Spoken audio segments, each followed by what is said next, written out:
आइए जानते हैं इसरो के चंद्रयान 3 मिशन के बारे में, जिसने भारत का शान बढ़ाया और अपनी सफलता के साथ विश्व में कीर्तिमान स्थापित किया।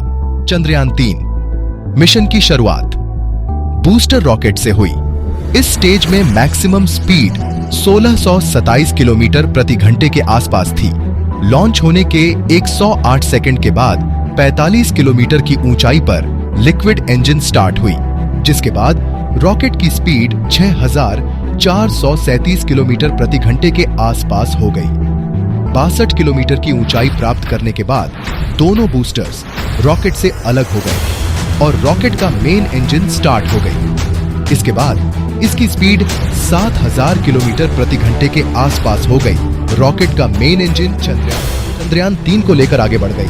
अपने मंजिल की तरफ 196 सेकंड्स पे रॉकेट के दोनों सिल्ट्स अलग हो गए और 307 सेकंड्स पे रॉकेट से लिक्विड इंजन अलग हो गई। रॉकेट से लिक्विड इंजन अलग होने के बाद क्रायोजेनिक इंजन स्टार्ट हुआ, जिसका स्पीड 36,968 किलोमीटर प्रति घंटे है, जो कुछ दूरी के बाद चंद्रयान 3 से अलग हो जाती है। रॉकेट 16 मिनट लॉन्च होने के बाद पृथ्वी की ऑर्बिट में सही सलामत पहुंच गई।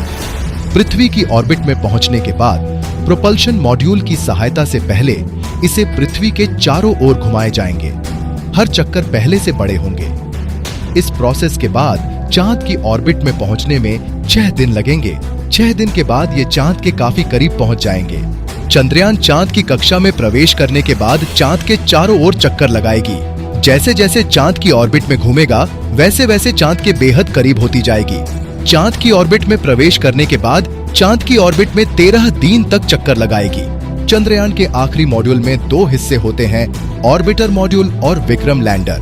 चंद्रयान 3 के चांद के 100 किलोमीटर के दायरे में पहुंचने पर ऑर्बिटर मॉड्यूल से लैंडर अलग हो जाता है और लैंडर अब अपनी ऑर्बिट में स्पीड कम करने की कोशिश करता है। इसके बाद चंद्रयान का लैंडर चंद्रमा के सतह पे स्मूथली लैंड कर जाता है। चंद्रयान 3 सफल लैंडिंग के बाद क्या क्या ऑब्जर्वेशन करेगी, आगे के वीडियो में देखेंगे।